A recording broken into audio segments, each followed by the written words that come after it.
Clinical examination is the most important part in the management of ptosis.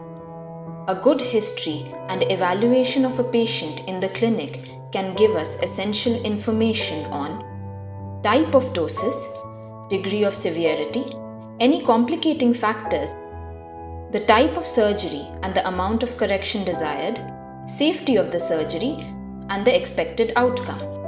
Patient or the parents should be asked about the onset of ptosis, the mode of onset, progression of ptosis, any history of trauma, recurrent swelling of the eyelid, allergic conjunctivitis, vernal keratoconjunctivitis, previous eye surgeries, and use of rigid contact lenses. Certain medications can cause ptosis. The birth history, diurnal variation, dysphagia, or recent change in voice could be indicative of myasthenia gravis. Ptosis worsening in the morning and improving as the day progresses is characteristic of inflammatory conditions like blepharochalasis.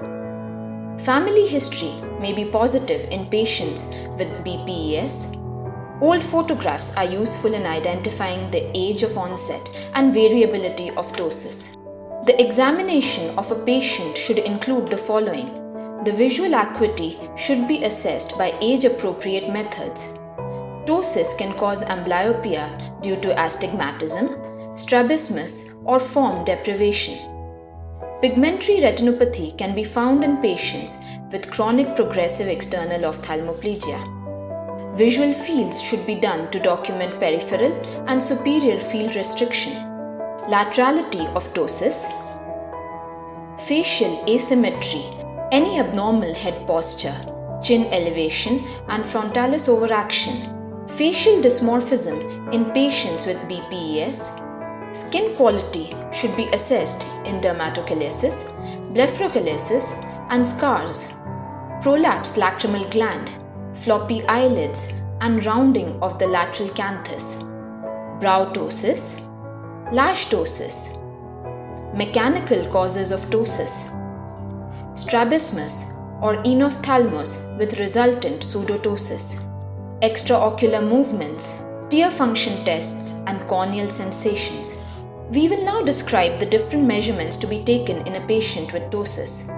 Measurements should be taken in a normally illuminated room with the patient in the upright position, head straight, looking at a fixed point at eye level, at a distance with the examiner's eye at the same level. Frontalis should be relaxed and pupils should be undilated.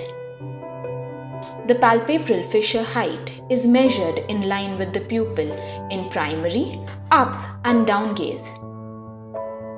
Margin reflex distance is measured from the eyelid crease to the corneal light reflex.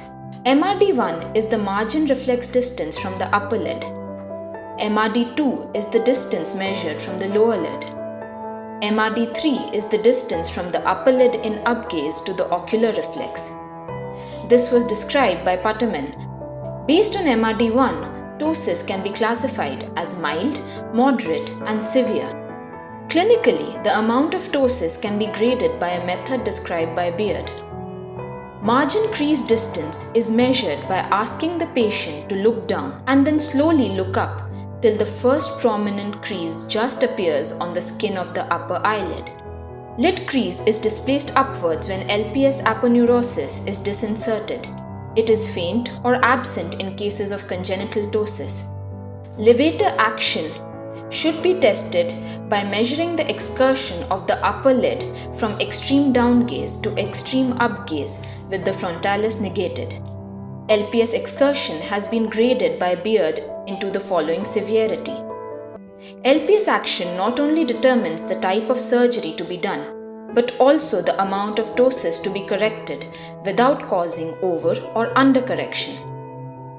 Tarsal platform show is measured in the primary gaze. It is the amount of tarsus visible between the lid margin and the eyelid crease. Brow fat span is measured in the primary gaze with the lower border of the eyebrow to the upper lid crease. Vertical lid height is the entire span of the upper lid measured with the patient looking downwards from the superior orbital rim. The vertical tarsal height is measured after everting the eyelid, in the center, preferably using a slit lamp. Bell's phenomenon is tested with the patient looking in primary gaze. The upper eyelid is lifted up to the superior limbus and the patient is asked to gently close his eyes. Normally, the eyeball moves upwards and outwards on closure of the eyes. Grading of Bell's is based on the amount of cornea disappearing under the upper eyelid. Lag of thalamus is measured by asking the patient to gently close the eyes. Hering's phenomenon is based on the Hering's law of equal innervation.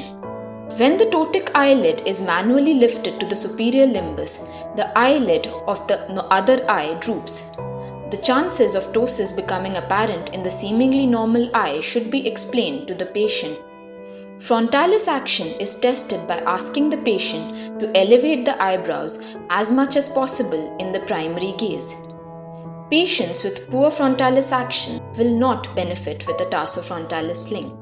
Fatigue test is done in cases of suspected myogenic ptosis like myasthenia gravis.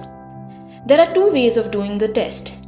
In the first one, the patient is asked to look up for 20 seconds. The upper eyelid will slowly come down. In the second test, the patient is asked to follow the examiner's fingers as he rapidly moves it up and down 10 times. Difference of 2 mm is significant. For eyes test, ice pack is placed over the closed eyelid for 2 minutes. The palpebral fissure height is measured immediately. An improvement of 2 mm is considered significant. Synkinesis should be documented by noting the improvement in ptosis with the movement of muscle of mastication. Most commonly, it is with the nerve to lateral pterygoid, and that is called Marcus gun jaw winking phenomenon. Amount of synkinesis can be classified as mild, moderate, and severe.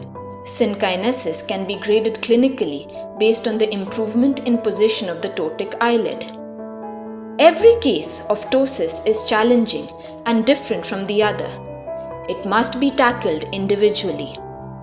A good history and correct examination can help formulate the management approach, both to the satisfaction of the surgeon and the patient. So don't let ptosis bring you down.